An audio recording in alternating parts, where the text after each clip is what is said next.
Saudara-saudara kekasih Tuhan dan pemirsa dimanapun Anda berada. Pada video saya pada minggu yang lalu, saya soroti mengenai bahasa roh yang dipergunakan dalam praktek gereja-gereja masa kini.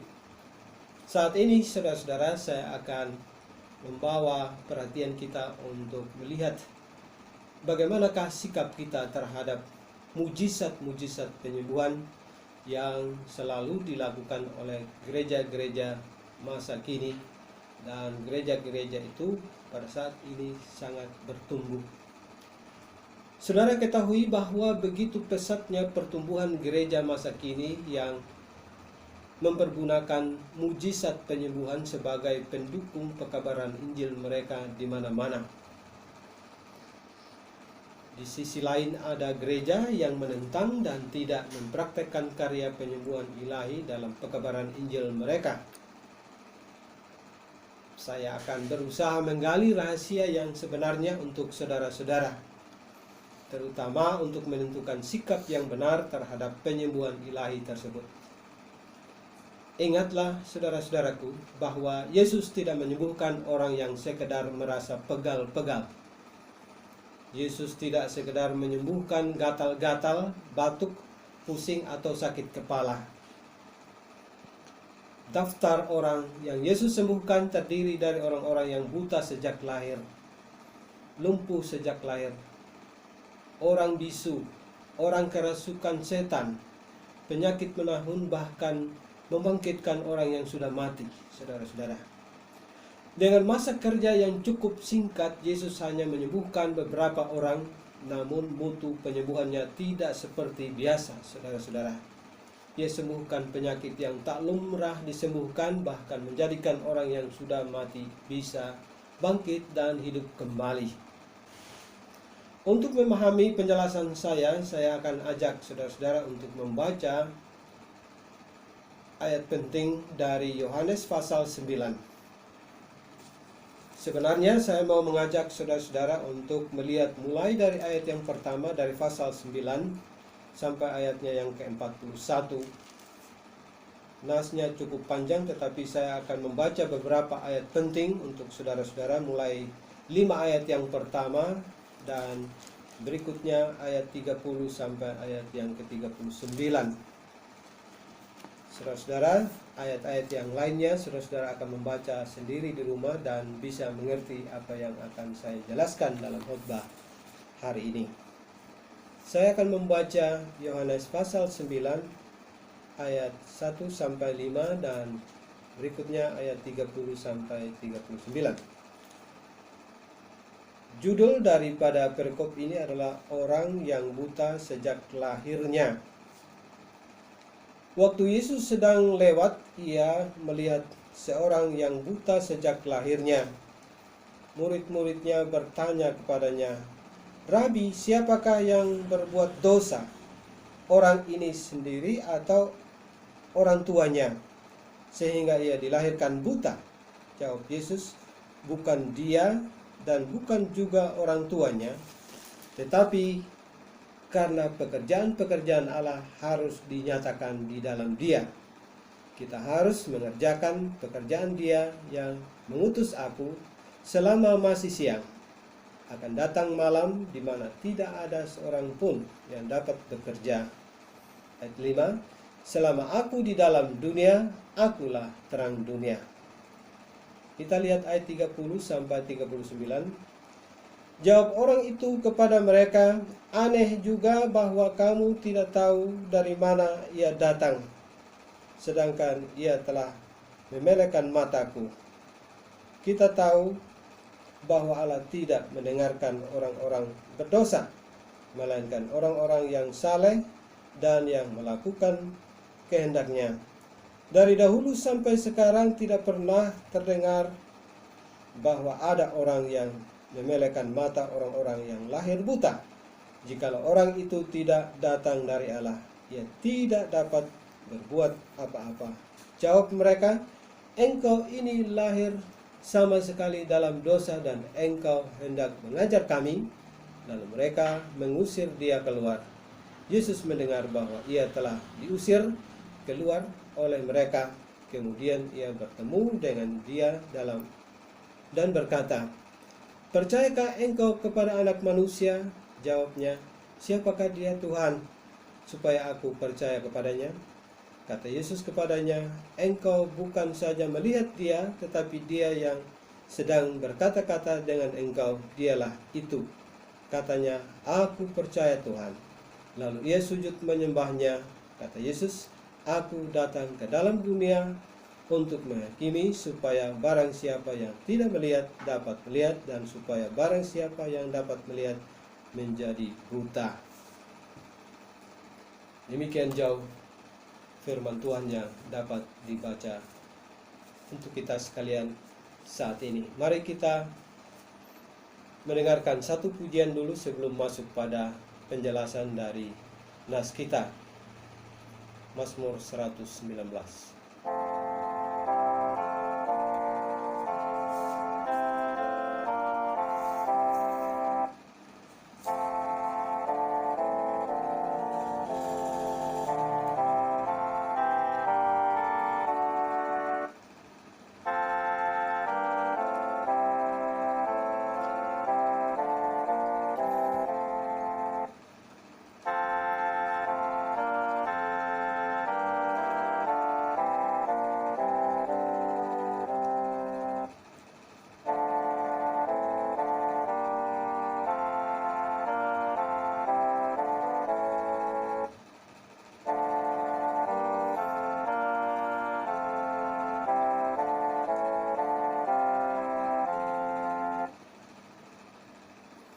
Saudara-saudaraku, memahami konteks dan tujuan nats kita bukan hal yang mudah untuk saudara-saudara mengerti, karena penyembuhan orang buta merupakan peristiwa menarik buat banyak orang.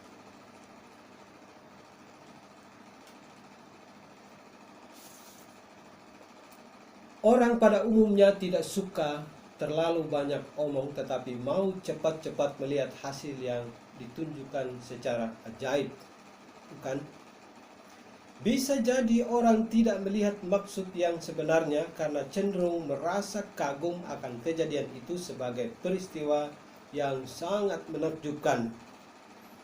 Sebagai bukti, ternyata ada sekian banyak gereja mengumpulkan jemaatnya dan menjanjikan kesembuhan dan kepulihan jasmani belaka.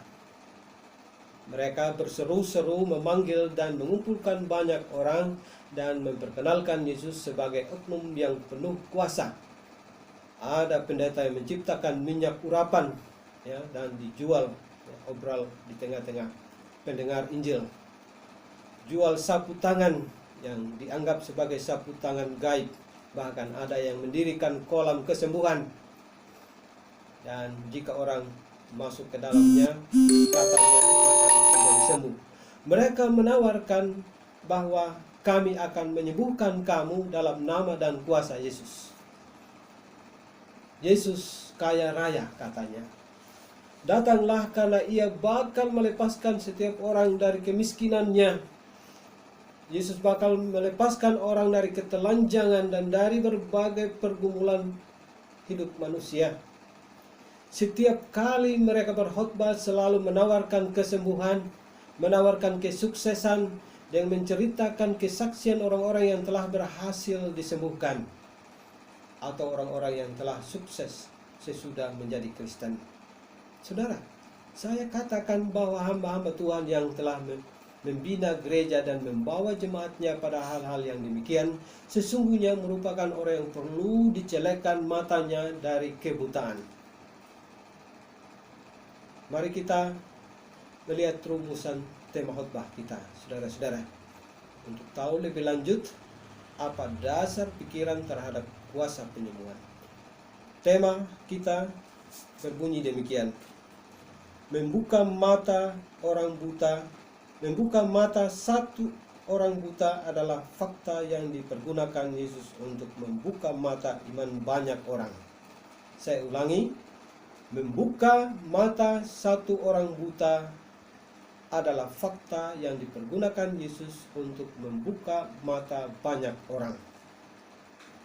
Saudara-saudara yang kekasih, Mujizat dan karya penyembuhan Yesus memiliki misi dan tujuan yang berbeda.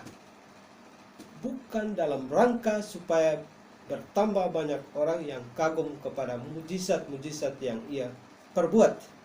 Kedatangan Yesus bukan dalam tujuan untuk menawari manusia hal-hal remeh seperti kesembuhan, menawarkan orang harta atau kesejahteraan lahiriah. Karena semua itu Yesus anggap sebagai barang-barang yang bakal hanyut atau bakal dihabiskan oleh ngengat dan karat. Yesus datang dalam rangka untuk menjamin ketenangan jiwa yang sifatnya sempurna, terutama mengerjakan penghapusan dosa dan kemenangan melawan kematian. Saudara-saudara, pekerjaan ini hanya terkait dengan penderitaan dan kematian Yesus, bukan? Karena melalui penumpahan darah dan kehancuran dagingnya lah manusia bisa ia tebus dan selamatkan dari kuasa maut. Menyelamatkan manusia tidak semudah bermain sulap atau tidak semudah membalik telapak tangan. Karena itu tentu begitu banyak orang telah dibodohi pekabar Injil masa kini, karena tentu saja tawaran kesembuhan badani atau harta semacamnya hanyalah kebutuhan yang bersifat semu. Karena orang kaya yang berkali-kali dan orang-orang yang berkali-kali dapat disembuhkan secara ilahi masih menemui maut. Ya. Ketika kita menyimak lebih dalam peristiwa dalam nas tadi, kita tidak melihat bahwa begitu pentingnya orang buta telah disembuhkan, kan? Yesus malah melarangnya pula, melarang setiap orang yang disembuhkan agar mereka tidak menyebarluaskan peristiwa yang mereka alami. Kesimpulan yang diberikan nas kita adalah kelambanan orang melihat kebenaran bahwa Yesus adalah Mesias Anak Allah. Jadi pekerjaan pemberita Injil harusnya bukan mengambil alih tugas dokter atau para medis, melainkan memberitakan Injil dan mengajari jemaat seperti yang Yesus ajarkan dalam firman-Nya.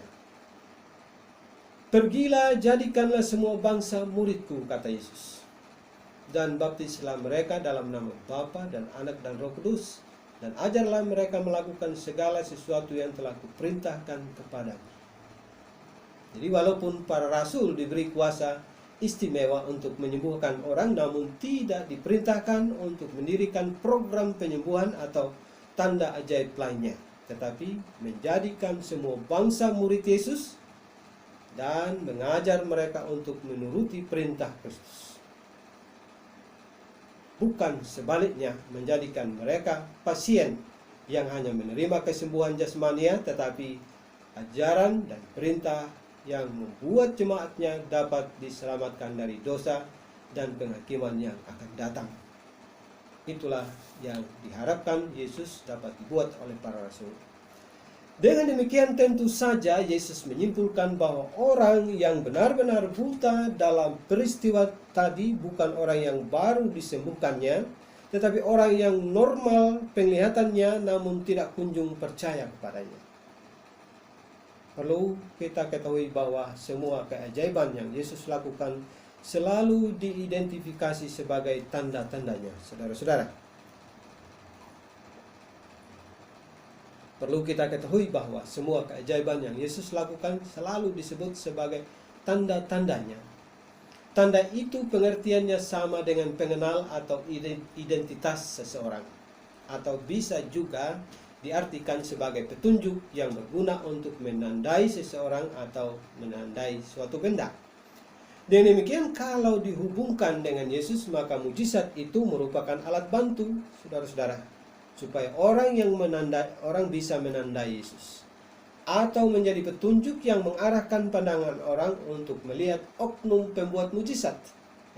Bukan mujizat itu penting, tetapi mujizat itu dipakai sebagai alat bantu untuk membawa pikiran dan perhatian orang kepada oknum yang membuat mujizat. Jadi yang paling penting dalam hal tanda mujizat selama Yesus bekerja hanya semata-mata untuk menyingkapkan kebenaran bahwa Yesus benar-benar Mesias anak Allah.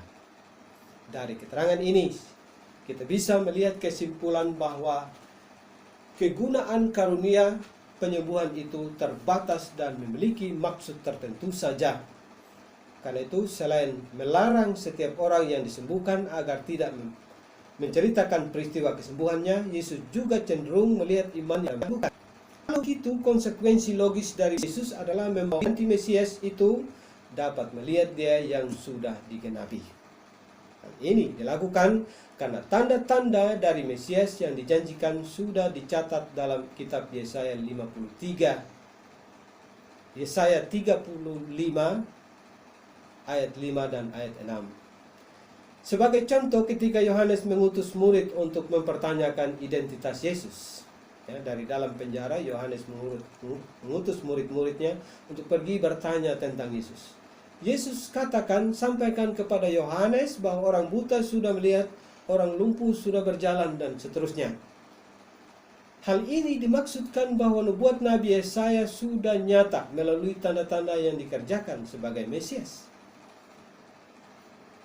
Perhatikanlah dengan teliti bahwa perdebatan prinsip yang Tuhan kemukakan dalam nats ini bukan tentang orang buta yang sudah melihat, tetapi secara implisit mengedepankan kesulitan manusia untuk menerima Tuhan Yesus sebagai Mesiasnya. Dari awal Yesus sudah tekankan kepada murid-murid bahwa kebutaan orang tersebut tidak disebabkan oleh sesuatu, tetapi karena di dalam dia pekerjaan-pekerjaan Allah harus dinyatakan. Saudara-saudara bisa melihat dalam pasal 9 Injil Yohanes ayatnya yang pertama tadi. Selama aku di dalam dunia, kata Yesus, akulah terang dunia. Kita harus mengerjakan pekerjaan dia yang mengutus aku selama masih siang. Akan datang malam di mana tidak ada seorang pun yang dapat bekerja, kata Yesus. Kalimat-kalimat ini merupakan petunjuk yang sangat jelas di mana Yesus mau mengarahkan orang untuk melihat kebenaran di dalam dia. Jadi kegiatan penyembuhan saat itu betul-betul Yesus lakukan supaya mata iman orang Yahudi terbuka dan dapat menerima penggenapan Mesias dalam dirinya. Jadi jika seseorang sudah menerima Yesus dan percaya dengan sungguh bahwa ia adalah Mesias anak Allah, tidak perlu lagi menuntut atau menerima tanda-tanda seperti mujizat penyembuhan. Karena orang yang percaya bahwa Yesus adalah Mesias, anak Allah, sudah dicelekkan dari kebutaan yang sesungguhnya. Lihatlah saudara-saudara, ironis sekali perkataan orang buta itu ketika ia berkata, aneh juga bahwa kamu tidak tahu dari mana ia datang, sedangkan ia telah memelekkan mataku. Dari dahulu sampai sekarang tidak pernah terdengar bahwa ada orang yang memelekkan mata orang yang lahir buta. Kata-kata ini, saudara-saudara, adalah teguran keras yang menyudutkan orang Farisi karena sulit menjadi percaya, bukan? Karena itu, ia tekankan dengan tegas kepada mereka, jikalau orang itu tidak datang dari Allah, ia tidak dapat berbuat apa-apa. Allah tidak mendengar orang berdosa kecuali bila Yesus itu adalah orang saleh dan yang melakukan kehendaknya. Jadi hal kebutaan jasmania mudah disembuhkan Yesus, saudara-saudara. Tetapi ia melihat bahwa betapa beratnya orang dikeluarkan dari kebutaan imannya. Orang lebih mudah diajak menjadi anggota gereja dengan menawarkan kesembuhan dan kesuksesan yang bersifat jasmania daripada mengajak untuk melihat dan belajar memahami maksud Tuhan dari firman-Nya. Celakalah saudara-saudara mereka yang malah mengarahkan perhatian jemaatnya pada hal yang sifatnya lahiriah. Malah yang benar-benar buta secara jasmania sudah lebih dahulu melihat terang, karena mereka telah berhasil meyakini dan mengakui Yesus sebagai Mesias. Orang yang menawarkan mujizat-mujizat adalah si buta yang mencoba untuk menuntun orang buta.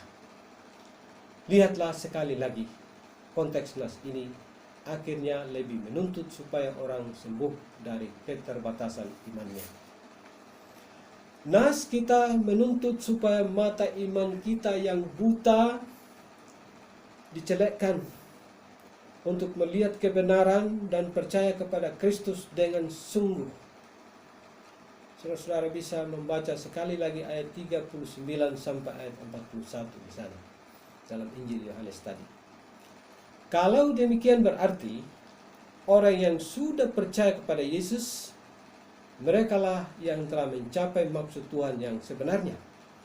Bukan Thomas yang mendapat pujian, tetapi mereka yang tanpa melihat yang disebut Yesus berbahagia, bukan? Nats ini sesungguhnya mendatangkan penghiburan kepada semua lapisan manusia, saudara-saudara, karena kendati tidak disembuhkan atau kendati masih buta secara jasmania, melainkan telah percaya, maka hal itu sudah cukup mulia bagi mereka. Harusnya mujizat yang benar terjadi dalam kalangan orang yang cacat fisik, saudara-saudara. Karena dalam keadaan buta, kendati masih dalam keadaan tuli, atau masih bisu, atau tanpa harus disembuhkan, roh Tuhan bekerja dan menaruh percaya di dalam diri mereka. Di situ terjadi mujizat. Iman pada orang normal wajar terjadi, saudara-saudara, karena mereka bisa melihat, bisa mendengar firman secara baik.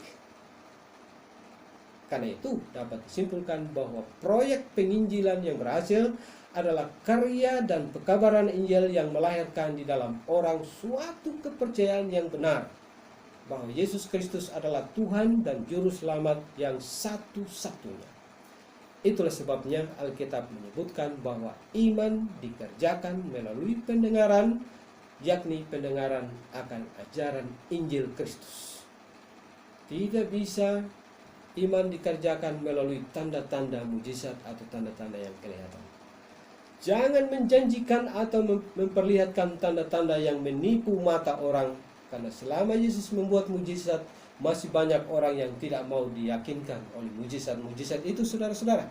Kendati Yesus melakukan mujizat berdasarkan kuasa dari Allah, malahan lebih banyak orang Yahudi yang gagal menjadi percaya atau mencapai tujuan yang tepat. Adakah orang Yahudi yang berdiri dan memberikan pembelaan ketika Yesus dibawa ke hadapan Pilatus waktu dia diadili? Jika tidak ada, saudara-saudara, di manakah 5.000 orang yang makan rotinya? Di manakah orang yang sudah dia sembuhkan? Bukankah fakta ini mengatakan bahwa tanda-tanda mujizat tidak memberi keteguhan iman, bahkan tidak memberi keuntungan apa-apa untuk percaya orang? Sembuh dari penyakit, celek dari kebutaan, bangkit dari kelumpuhan, atau yang lain-lainnya bukan bukti bahwa orang sudah melihat kebenaran, bukan? Lagian, apakah manfaatnya akan semua itu jika orang yang berkali-kali disembuhkan, orang yang banyak uang akhirnya melewati maut seperti orang lain juga? Ya, kesehatan dan banyak uang tidak mempertahankan dia untuk tidak mati. Firman Tuhan hari ini cenderung bermaksud untuk membuka mata iman kita untuk mengakui kekuatan Allah dalam diri Yesus.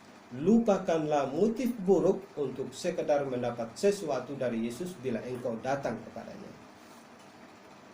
Pekerjaan hamba-hamba Tuhan harusnya mengembalakan umat Allah sedemikian rupa untuk menerima Yesus walaupun kondisi mereka tidak berubah. Catat itu dengan baik, saudara-saudara. Bahkan terhadap orang cacat seperti orang buta tadi, dapat diajar agar mereka menerima Yesus dengan sukacita tanpa mata jasmaninya dibuka.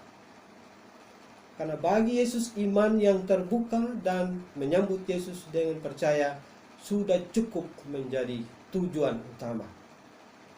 Yesus adalah Allah. Ia tahu pergumulanmu masing-masing. Ia juga bakal memberikan yang terbaik dan yang lebih penting engkau miliki. Ia mengatakan, jika mata kirimu menyesatkan engkau, cungkilah, karena lebih baik engkau masuk surga dengan mata sebelah, atau dengan tangan sebelah jika tangan yang lain menyesatkan engkau. Jika ia berhasil melakukan hal-hal yang luar biasa di zaman Rasul, maka ia juga mampu membuat pengalaman hidup kita luar biasa hari ini. Percayalah pada Yesus, saudara-saudara, karena Ia bahkan mampu membangkitkan kita walaupun kita sudah mati. Hal itu sudah menjadi bukti bahwa Ia mampu memenuhi apa saja yang kita perlukan atau apa saja yang kita butuhkan selama hidup ini. Sekali lagi, saudara-saudara, bukalah mata imanmu dan hindarkanlah kelambanan untuk percaya bahwa Ia adalah Allah dan Mesias yang kita nantikan. Amin. Demikianlah firman Tuhan yang dapat digambarkan kepada saudara-saudara sekalian. Kiranya firman ini benar-benar mengisi pikiran saudara dan membuat arah pikiran saudara-saudara terarah dengan baik dan mengutamakan hal-hal yang penting untuk kerajaan Allah. Terima kasih dan salam untuk kita semua.